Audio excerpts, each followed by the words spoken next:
Hello दोस्तों, स्वागत है आपका आपके यूट्यूब चैनल स्टडी की पाठशाला में। जैसा कि आप जानते हैं, डेली हिंदी व्याकरण के नाम से सीरीज चल रही है, जिसमें आज आपके साथ डिस्कस किया जाएगा समश्रुत भिन्नार्थक शब्द, मुहावरे, लोकोक्तियाँ। थर्सडे और फ्राइडे 2 दिन आपके साथ समश्रुत भिन्नार्थक शब्द, मुहावरे हो गए, लोकोक्तियाँ डिस्कस किए जाते हैं। तो उसी के क्रम में बढ़ते हुए आइए आज की क्लास स्टार्ट करें। अगर आप इस चैनल पर नए हैं तो चैनल को सब्सक्राइब कर लीजिए, बेल आइकन को प्रेस कर लीजिए, जिससे आपको अगली वीडियो का नोटिफिकेशन मिल सके। तो सबसे पहले क्या है समश्रुत भिन्नार्थक शब्द। तो सम मतलब क्या होता है? सम का जो अर्थ होता है समान, श्रुत का मतलब सुनना, भिन्नार्थक भिन्न भिन्न अर्थ प्रकट करना, अर्थात वे शब्द जो क्या हो, सुनने में समान हो परंतु क्या करें, भिन्न भिन्न अर्थ प्रकट करें, वो क्या कहलाते हैं, समश्रुत भिन्नार्थक शब्द कहलाते हैं। तो सबसे पहला जो शब्द है उसके बाद उसका अर्थ है। तो पहला शब्द है धरा और धारा। धरा और धारा। धरा क्या है? धरा का अर्थ होता है पृथ्वी। धरा का अर्थ है पृथ्वी, जबकि धारा क्या है? बहाव या प्रवाह। आप कहाँ सुने होंगे धारा? धारा जैसे नदियों की धारा। नदियों की धारा क्या है? वही रिलेट है, वही धारा है कि नदियों की धारा, ऐसे रिलेट करके ध्यान रखिएगा। धारा शब्द का अर्थ क्या है? बहाव या प्रवाह। धारा शब्द क्या है? बहाव या प्रवाह, जबकि धरा क्या है? पृथ्वी। नेक्स्ट अगला जो शब्द है, अगला शब्द है धनेश। धनेश, धनेश, दोनों शब्द क्या है? दोनों शब्द सेम है, लेकिन इसमें अंतर क्या है? सा का अंतर है। इसमें जो धनेश है इसमें क्या है? मूर्धन्य सा है। ध्यान रखिएगा, इस सा को मूर्धन्य सा कहते हैं व्याकरण की दृष्टि से। और ये सा क्या है? यह सा दंती सा है। तो दंती सा जिसमें है उसका अर्थ होता है एक पक्षी। हॉर्नबिल, आप पक्षी सुने होंगे, वही हॉर्नबिल है। ये कौन सा हॉर्नबिल? यह एक पक्षी होता है हॉर्नबिल। धनेश का अर्थ होता है एक पक्षी, जबकि दूसरे धनेश का अर्थ है जिसमें मूर्धन्य सा है, उसका अर्थ होता है कुबेर या खजांची। कुबेर या खजांची किसका अर्थ है? तो धनेश का अर्थ है। ध्यान रखिएगा, मूर्धन्य सा जिसमें है उसका अर्थ होता है कुबेर या खजांची, जबकि जिसमें दंती सा है, दंती सा, उसका अर्थ होता है एक पक्षी, या आप इंग्लिश में इसे हॉर्नबिल कहते हैं। आगे बात करें, आगे है नीड़ या नीड़। नीड़ अथवा नीर। नीर का अर्थ आप जानते हैं पानी। नीर का अर्थ क्या है? पानी। और दूसरा क्या है? नीड़। नीड़ का अर्थ होता है घोंसला। आप एक रचना सुने होंगे, नीड़ का निर्माण फिर, एक कविता है।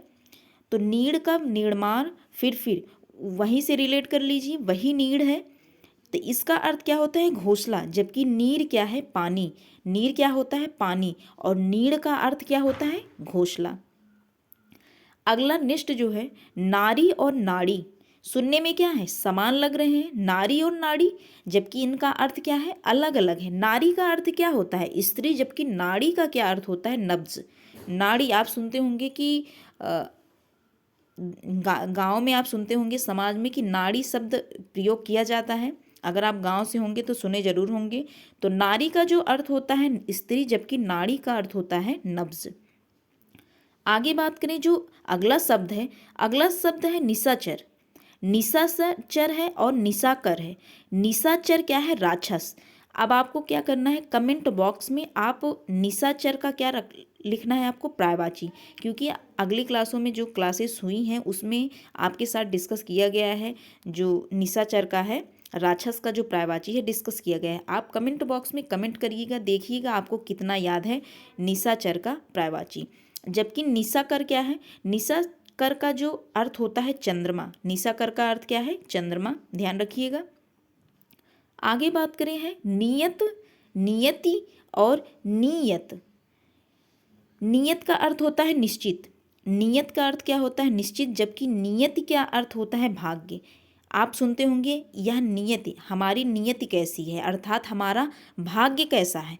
तो नियति है ये शब्द, जबकि एक नियत है। नियत का अर्थ होता है निश्चित, जबकि नियति क्या है? भाग्य है। और अगला क्या है? नियत। नियत का अर्थ होता है इरादा या मनसा। नियत, इन तीनों शब्दों के डिफरेंस को आपको ध्यान रखना है। आपको ध्यान रखिएगा, जो पहला शब्द क्या है? नियत है, अगला क्या है? नियति है, और अगला क्या है? नियत।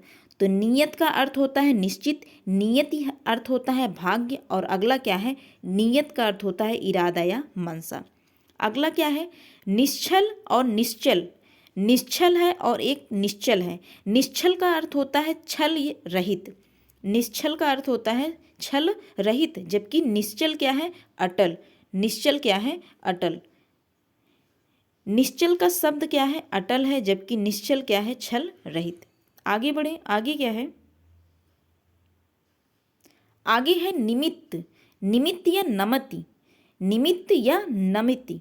निमित्त का अर्थ होता है हेतु, निमित्त का अर्थ क्या होता है, हेतु, जबकि नमित्त का अर्थ होता है झुका हुआ। निमित्त का अर्थ क्या है, हेतु अथवा हेतु है, जबकि नमित्त का अर्थ क्या है, झुका हुआ। अगला क्या है, निर्झर या निर्जल। निर्झर का अर्थ होता है झरना, ध्यान रखिएगा, निर्झर का अर्थ होता है झरना, जबकि निर्जल का अर्थ होता है देवता। ये देवता क्या क्या है, पर्यायवाची भी है, ध्यान रखिएगा। निर्जल, निर्जल का अर्थ होता है देवता, और निर्झर, झरता क्या है, झरने से, तो वही ऐसे रिलेट कर लीजिए। झरना क्या है, झरना किसका अर्थ है, तो निर्झर का झरना अर्थ है, जबकि निर्जल क्या है, देवता का अर्थ है। आगे बात करें, आगे है मुहावरा। आइए मुहावरा डिस्कस करें आपके साथ। मुहावरा, सबसे पहला जो मुहावरा है, उल्लू सीधा करना। उल्लू सीधा करना अर्थात इस मुहावरे का तात्पर्य क्या है, काम निकालना, स्वार्थ सिद्ध करना। बहुत से लोग होते हैं, आप भी देखे होंगे कि ज़िंदगी में बहुत से लोग मिलते हैं, क्या करते हैं, उल्लू सीधा करना, उल्लू सीधा करते हैं, अर्थात वो काम निकाल लेते हैं, स्वार्थ सिद्ध कर लेते हैं। अगला क्या है, उंगली उठाना अर्थात आलोचना करना। अगर आप किसी व्यक्ति के पर उंगली उठाते हैं अर्थात आप उसकी आलोचना करते हैं, आलोचना करना, उंगली उठाना अर्थात आलोचना करना। नेक्स्ट क्या है, 19 पढ़ना होना, 19 पढ़ना या 19 होना। 19 पढ़ना या 19 होना अर्थात इस मुहावरे का जो अभिप्राय है, कुछ घटकर होना। आप सुनते होंगे 19 और 20, अगला आप देख लीजिए, 19-20 होना अर्थात 19-20 का अंतर होना। इस मुहावरे का क्या अभिप्राय है, करीब करीब एक समान होना अथवा बहुत मामूली सा अंतर होना। गांव समाज में आप सुनते होंगे कि 19-20 होना, जैसे आप ज़्यादातर सुनते होंगे, अगर किसी की शादी के लिए लड़का देखने कोई जाता है या लड़की देखने जाता है, तो अगर लड़का देखने जाता है तो उसमें क्या कहते हैं कि लड़की लड़के से क्या है, 19 है या अथवा 20 है, ऐसा आप सुनते होंगे गांव में। तो ध्यान रखिएगा, वैसे ही रिलेट करके उसका अर्थ क्या है, थोड़ा सा कम या थोड़ा सा कम है। अगर लड़की जो है लड़के से 19 है तो अर्थात वह लड़का 20 है, उससे थोड़ा सा कम है। वही अर्थ है कि 19 पढ़ना या होना, कुछ घटकर होना। आप वहाँ सुनते होंगे गांव में अक्सर बोला जाता है 19-20 होना या 19-20 का अंतर होना अर्थात करीब करीब एक समान होना या अथवा बहुत मामूली सा अंतर होना। या आप ऐसे ही देख लीजिए, अगर 19 है और 20 है तो इसमें थोड़ा सा ही अंतर है, एक का अंतर है, उसी से रिलेट रखिएगा कि 19-20 का अंतर होना अर्थात करीब करीब एक समान होना अथवा बहुत मामूली सा अंतर होना। आगे बात करें, आगे है उंगली पकड़कर पहुँच पकड़ना। उंगली पकड़कर क्या है, पहुँच पकड़ना, धीरे धीरे साहस को बढ़ावा देना अर्थात थोड़ा सा सहारा पाकर अधिक के लिए उत्साहित होना या इच्छा करना।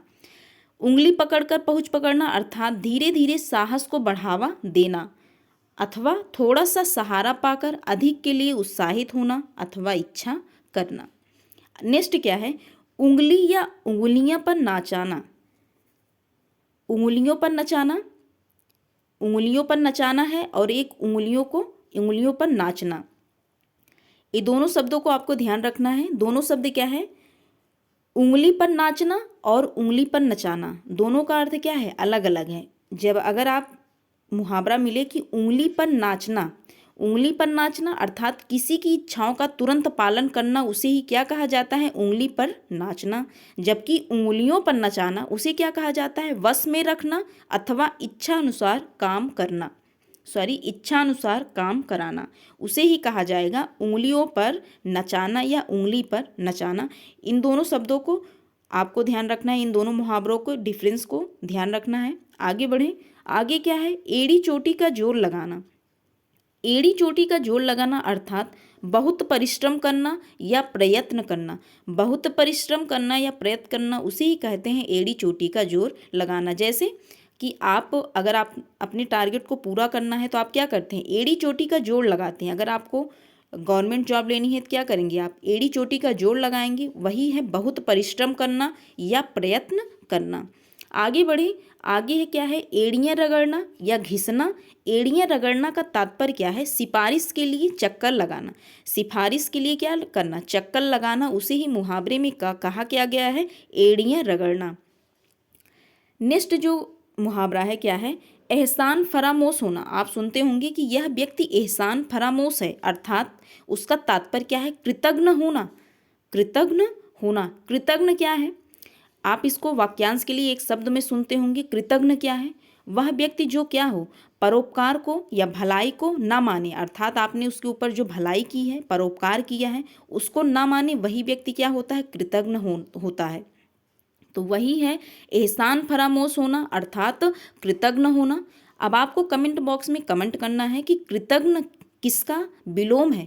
अगर आपने क्लास कंटिन्यूअस लिया होगा तो आपको ये डिस्कस किए गए हैं आपके साथ, कृतज्ञ शब्द का जो विलोम होता है या कृतज्ञ शब्द किसका विलोम है, आपको कमेंट बॉक्स में कमेंट करना है, ध्यान रखिएगा। तो एहसान फरामोश होना अर्थात कृतज्ञ होना। आगे बढ़ें, आगे क्या है, लोकोक्तियाँ। आइए डिस्कस करें लोकोक्तियाँ। लोकोक्तियाँ सबसे पहले कौन सी लोकोक्ति है, ध्यान रखिएगा। ओस चाटे प्यास नहीं बुझती। ओस आपने सुना होगा, ओस क्या, जब आप देखे होंगे ठंडी पड़ती है तो क्या होता है, ओस पड़ता है, तो वही ओस है। ओस चाटे प्यास नहीं बुझती, सही बात है। अगर आपको प्यास ज़्यादा लगी है तो ओस से आपकी प्यास नहीं बुझेगी। इसका तात्पर्य क्या है, इस लोकोक्ति का तात्पर्य क्या है, बहुत कम वस्तु से आवश्यकता की पूर्ति नहीं होती। बहुत कम वस्तु से आवश्यकता की पूर्ति नहीं होती, उसी को कहा गया है ओस चाटे प्यास नहीं बुझती। नेक्स्ट क्या है, अवसर चूकी डोमिया गावे ताल बेताल। अवसर चूकी डोमिया गावे ताल बेताल, समझिए इसके अर्थ को। अवसर चूकी डोमिया गावे ताल बेताल, अर्थात समय की चूक जाने पर उत्तेजना के वशीभूत होकर उल्टा सीधा बकना। क्या कह रहा है कि समय की चूक जाने पर उत्तेजना के वशीभूत होकर उल्टा सीधा बकना, उसी को कहा गया अवसर चूकी डोमिया गावे ताल बेताल। अब आप उत्तेजना शब्द आया है, ध्यान रखिएगा, उत्तेजना शब्द यह विशेषण में यह शब्द डिस्कस किया गया था, विशेष्य और विशेषण में। अब आपको क्या बताना है कि यह उत्तेजना शब्द, या आप यूँ रिपीट करिएगा कि उत्तेजना शब्द है क्या, विशेषण है कि विशेष्य, या आप कमेंट बॉक्स में कमेंट करिएगा अथवा आप रिवीजन कर लीजिएगा पिछली क्लासों को कि उत्तेजना जो शब्द है यह विशेषण है कि यह विशेष्य। यह आपको विशेषण में डिस्कस किया गया था, विशेष एवं विशेषण में। आगे बात करें क्या है, कढ़ाई से गिरा चूल्हे पर पड़ा। कढ़ाई से गिरा चूल्हे पर पड़ा, सही बात है, क्योंकि चूल्हे पर कढ़ाई होती है। अगर कढ़ाई से वह गिर रहा है तो चूल्हे पर ही अटकेगा। अर्थात छोटी विपत्ति से निकलकर बड़ी विपत्ति में फंसना। छोटी विपत्ति से निकलकर बड़ी विपत्ति में फंसना, वही क्या है, कढ़ाई से गिरा चूल्हे में पड़ा। नेक्स्ट क्या है, नेक्स्ट है कचहरी का दरवाजा खुला। कचहरी का दरवाजा खुला, अर्थात इस लोकोक्ति का क्या अभिप्राय है, न्याय के लिए न्यायालय में जाना। न्याय के लिए न्यायालय में जाना। कमरी ओढ़ने से कोई फकीर नहीं होता। नेक्स्ट क्या है, कमरी ओढ़ने से कोई फकीर नहीं होता, सही बात है। ऊपरी दिखावा से दोष नहीं छिपते। अगर आपने कोई गलती की हुई, अगर आप ऊपरी दिखावा कर रहे हैं तो क्या होगा, आपका दोष जो है छिपेगा नहीं। उसी को कहा गया कि कमरी ओढ़ने से कोई फकीर नहीं बनता। नेक्स्ट क्या है, नेक्स्ट लोकोक्ति है कर सेवा खा मेवा। कर सेवा खा मेवा, अर्थात सेवा करने वाले को अच्छा फल मिलता है। सेवा करने वाले को क्या होता है, अच्छा फल मिलता है। नेक्स्ट जो लोकोक्ति है, करघा छोड़ तमाशा जाए नाहक मार जुलाहा खाए। करघा छोड़ तमाशा जाए नाहक मार जुलाहा खाए, अर्थात इस लोकोक्ति का क्या अभिप्राय है, अपने दायित्व से भागने वाला हानि में रहता है। जो व्यक्ति अपने दायित्व से भागता है वह व्यक्ति क्या होता है, हानि में रहता है। उसी को कहा गया करघा छोड़ तमाशा जाए। करघा को छोड़कर वो कहाँ जा रहा है, तमाशा में। तो नाहक मार जुलाहा खाए, वही है कि जो व्यक्ति अपने दायित्व से भागेगा वह नाहक ही क्या होगा, हानि में रहेगा। नेक्स्ट जो है, करत करत अभ्यास की जड़मति होत सुजान। आप यह कहावत बार बार सुने होंगे, यह लोकोक्ति आप बार बार सुने होंगे कि करत करत अभ्यास की जड़मति होत सुजान। इसका अर्थ, इस लोकोक्ति का अभिप्राय क्या है?